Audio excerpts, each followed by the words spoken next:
यानी कि चीज, अपनी का मतलब समझते हैं खुद की वस्तु। इस पाठ का परिचय पहले मैं आपको देती हूँ। प्रस्तुत पाठ में लेखक ने आपसी प्रेम व भाईचारे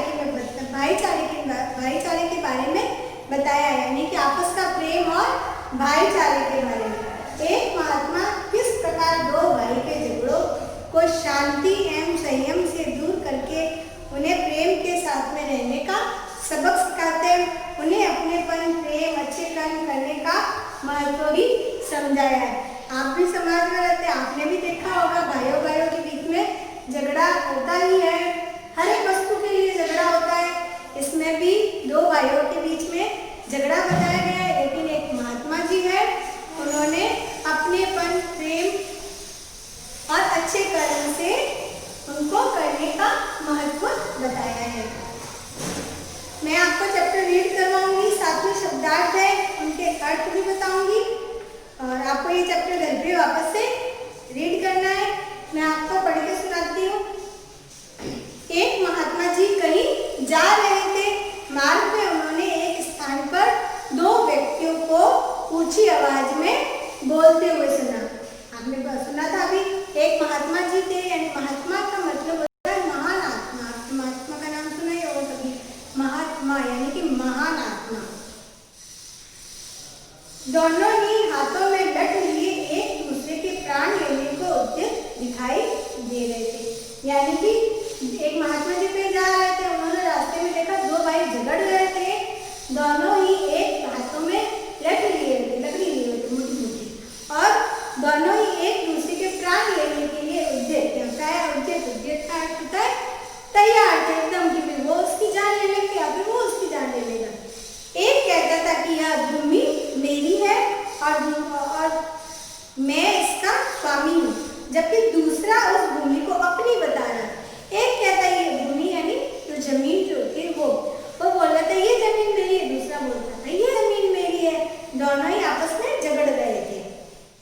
उस भूमि पर अपना अपना स्वामित्व बतलाने के लिए दोनों ही क्रोध से लाल पीले हो रहे थे। ये मुहावरा है लाल पीला होना, यानी कि गुस्से से बहुत ही ज्यादा लाल पीले हो रहे थे। अपने अपने पक्ष में दलीलें रख रहे थे, यानी कि अपने अपने पक्ष में बातें बता रहे थे। बात रखना, वो अपनी पक्ष में बात रख रहा था, दूसरा अपनी पक्ष में बात रख रहा था कि भाई नहीं मैं इसका स्वामी है, नहीं ऐसा है मैं इसका स्वामी। संत महात्मा तो स्वभाव के दयालु और परोपकार होते ही है। परोपकार यानी दूसरों पर उपकार करने वाले, सदैव सबका भला ही चाहते हैं। उन्होंने मन ही मन विचार किया कि ये दोनों लड़ाई झगड़ा करके व्यर्थ ही अपने प्राण गंवाने पर तुले। जो महात्मा जो थे देख रहे थे वे महात्मा, उनके बारे में बताया गया कि वे संत महात्मा तो वैसे ही दयालु होते हैं, परोपकारी होते हैं, दूसरों पर उपकार करते हैं। और वो मन ही मन सोच रहे थे कि अब ये दोनों तो अपने बेकार ही अपनी जान गंवाने में उतार दिए। अतः उन्हें समझा बुझाकर शांत करने और इसका आपस में समझौता कराने का प्रयास करना चाहिए।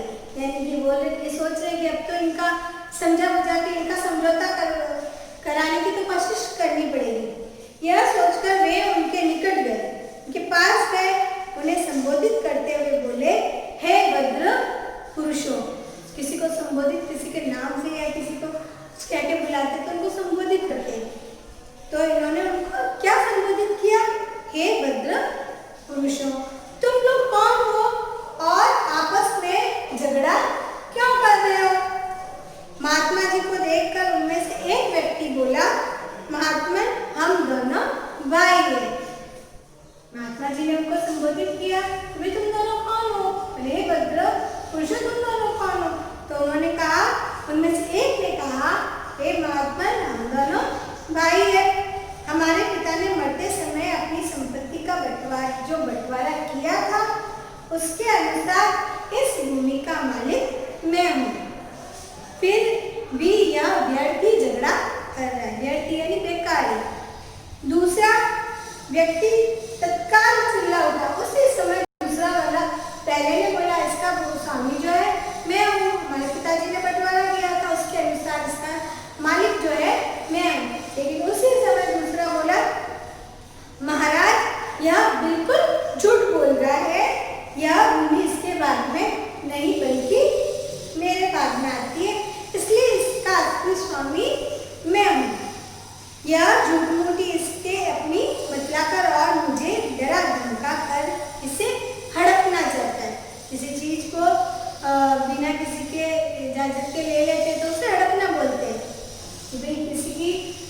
को बिना उसकी इच्छा से हम उसको ले लेते हैं, जबरदस्ती, उसको हड़पना बोलते हैं।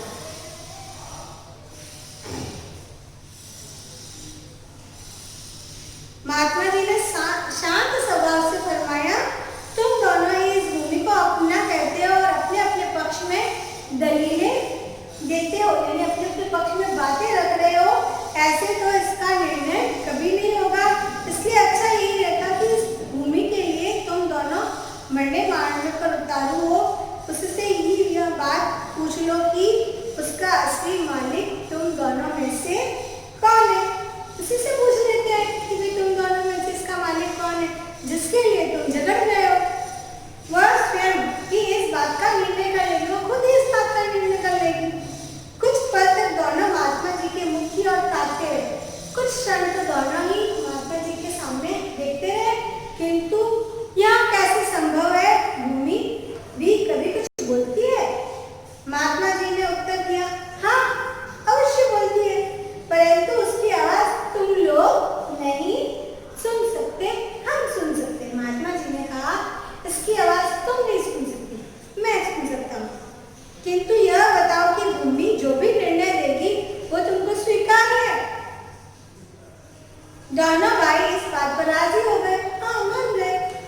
जब महात्मा जी बोले, मुझे बहुत जोरों की भूख लगी है, पहले मुझे भोजन कराओ तब बताता हूँ इसका मालिक कौन है। महात्मा जी ने कहा, भूमि का निर्णय तो हो, फिर दोनों बोले, भूमि का निर्णय हो जाएगा, फिर आपको बैठकर खाना खिलाएंगे। पहले भूमि का निर्णय होगा कि भूमि किसकी है, फिर आपको खाना खिलाएंगे। लेकिन महात्मा जी बोले, भूमि का निर्णय तो हो ही जाएगा, वह कहीं भागे थोड़ी जा रही है, पहले भोजन हो जाए ताकि अपने मन और मस्तिष्क को कुछ ठिकाने लाया जाए। इसलिए तुम दोनों अपने घर से भोजन लाओ, तब तक हम यहीं बैठे हैं। यह कहकर महात्मा जी एक पेड़ के नीचे बैठ गए और उन दोनों को भोजन लाने के लिए भेजा। दोनों भाई अपने अपने घर गए, अपने अपने घर से भोजन बनवा कर लाए। महात्मा जी ने दोनों को बैठ जाने को कहा। तत्पश्चात उसके बाद में उन्होंने भोजन को 3 भागों में बांटा। 3 भाग किए, दोनों भाइयों को भोजन करने का आदेश देकर स्वयं भी भोजन करने लगे। इस प्रकार ऊपर की सब बातचीत तथा इस प्रकार ऊपर के जो तीनों में बातचीत हो रही थी और भोजन वगैरह किया, तो उसमें लगभग 2 घंटे लग गए। महात्मा जी की इस समस्त कार्रवाई का उद्देश्य केवल यह था कि उन दोनों के गुस्से को, क्रोध को शांत करना। इसलिए महात्मा जी ने उन दोनों से भोजन मंगवाया और भोजन वगैरह बैठ के भोजन किया, तो बातचीत की और उससे उनका गुस्सा जो है थोड़ा शांत हो गया। इन सबके पीछे महात्मा जी का उद्देश्य यही था कि इन दोनों का गुस्सा शांत हो जाए।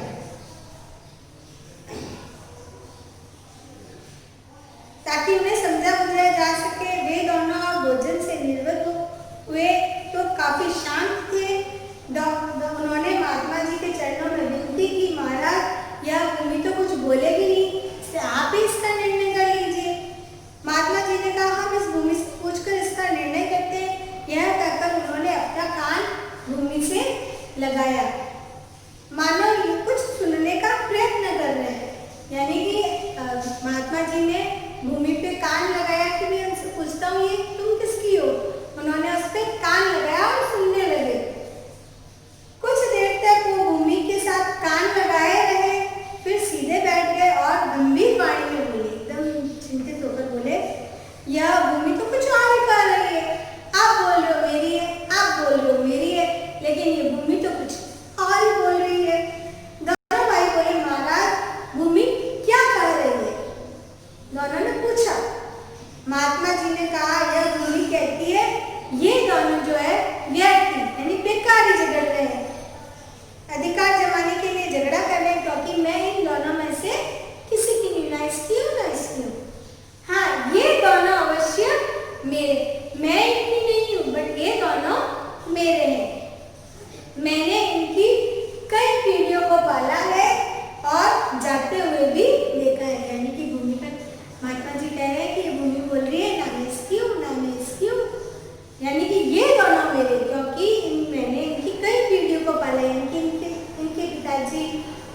पिताजी जो है ये सब मेरे सामने आए हैं, मेरे सामने गए हैं, यानी कि ये दोनों मेरे, मैं इनकी नहीं हूँ।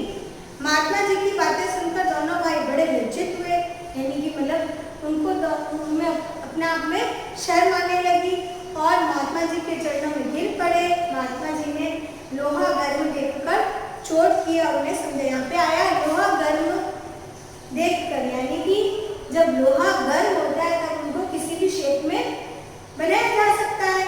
उसी प्रकार वे उन दोनों की स्थिति ऐसी थी कि वे उनको जिस तरह महात्मा जी समझा सकते थे उन्होंने समझाना उचित समझा। तनिक विचार करो, महात्मा जी ने कहा थोड़ा विचार करो, जिस भूमि के लिए तुम लोग आपस में झगड़ा कर रहे हो वह आज तक किसी की भी नहीं हुई है। जो तुम लोगों की बन जाए तो तुम लोगों की बन जाएगी, तो कभी किसी की नहीं थी। मनुष्य मेरी मेरी कहकर यत्न करता रहता है, यह नहीं सोचता कि इनमें से कुछ भी मनुष्य का अपना नहीं है। मनुष्य व्यर्थ ही झगड़ता है, ये वस्तु मेरी है, ये वस्तु मेरी है, यानी कि मनुष्य की कोई भी वस्तु नहीं है, ये बेकार ही झगड़ा है। बड़े बड़े छत्रपति राजा भी इन्हें अपना अपना कर चले गए, परंतु साथ क्या ले गए? कुछ भी नहीं। वे जैसे खाली हाथ संसार में आए थे वैसे ही खाली हाथ संसार से चले गए। महात्मा जी कह रहे हैं बड़े बड़े राजा थे, वे भी अपना अपना कहते हैं ये मेरा था, ये मेरा है, ये मेरा है, कहते कहते खाली हाथ चले गए, लेकिन साथ में कुछ भी नहीं ले गए। तो ये कौन क्या तुम्हारी हो जाएगी? तुम लोग भूमि के छोटे से टुकड़े के लिए झगड़ कर अपना अनमोल जीवन जो है व्यर्थ ही नष्ट करने में तुले हो। यह भूमि न तुम्हारी है न तुम्हारी बनेगी। भूमि क्या संसार के जितने भी पदार्थ हैं, धन संपत्ति मकान आदि, इनमें से कुछ भी तुम्हारा नहीं है, यानी कि संसार में कोई भी चीज है वो तुम्हारी नहीं है, बेकार है। तुम्हारी अपनी वस्तु तो केवल भजन और भक्ति है। महात्मा जी ने किस चीज को अपना बताया है? भजन भक्ति और अच्छे कर्मों को।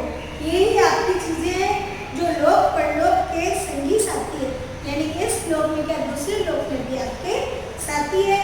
शेष सब कुछ तो ये बाकी जो ये पदार्थ जो है, मकान है, जमीन है, जो भी चीजें हैं, ये सब यहीं पे पड़े रहेंगे। अतएव आपस में लड़ने झगड़ने हैं मनुष्य जन मूल्यवान समय को नष्ट करने की अपेक्षा जीवन को अच्छे कर्मों और नाम सुमिरन में लगाओ ताकि तुम्हारा लोक परलोक संवर जाए। महात्मा जी कहते हैं कि ये जो सारी चीजें हैं ये व्यर्थ है, इनके लिए झगड़ना जो है बेकार है। अपना जो ये अनमोल जीवन जो है अच्छे कर्मों में लगाओ, अच्छे काम में लगाओ, यही सब कुछ है। दोनों ने महात्मा जी के चरणों में गिरकर अपनी भूल की क्षमा मांगी। उस दिन से सबके साथ में प्रेम और व्यवहार करते हुए अपने समय को भजन भक्ति में लगाते हुए अपना जन्म जो है सफल करने में लगे। तो आपको इस चैप्टर इतना ही है, फिनिश हो गया है। इसमें आपको क्या समझ में आया? यानी कि आप जो है अपना जीवन जो है व्यर्थ झगड़े में मत गवाओ, अच्छे कर्म करो, अच्छे अच्छे काम करो। ये जो सारी चीजें महात्मा जी कहते हैं ये सारी चीजें जो है व्यर्थ है। बड़े बड़े राजा भी ये चीजें नहीं ले गए, तुम क्या ले जाओगे? ये सब यहीं पे पड़ी रहेगी। सबसे अच्छा काम जो है अच्छे कर्म, यानी अच्छा कार्य करो, सबके साथ प्रेम से रहना सीखो। यानी कि हमसे यही शिक्षा मिलती है कि प्रेम से रहो सबके साथ में और अच्छे कर्म करो। बाकी सारी चीजें जो है व्यर्थ है, व्यर्थ झगड़ा करना बेकार है। ठीक है, थैंक यू बच्चों। ये चैप्टर इतना ही, आपको भी देख लेना और इसके शब्दार्थ जो है कॉपी में आपको करने हैं। Thank you.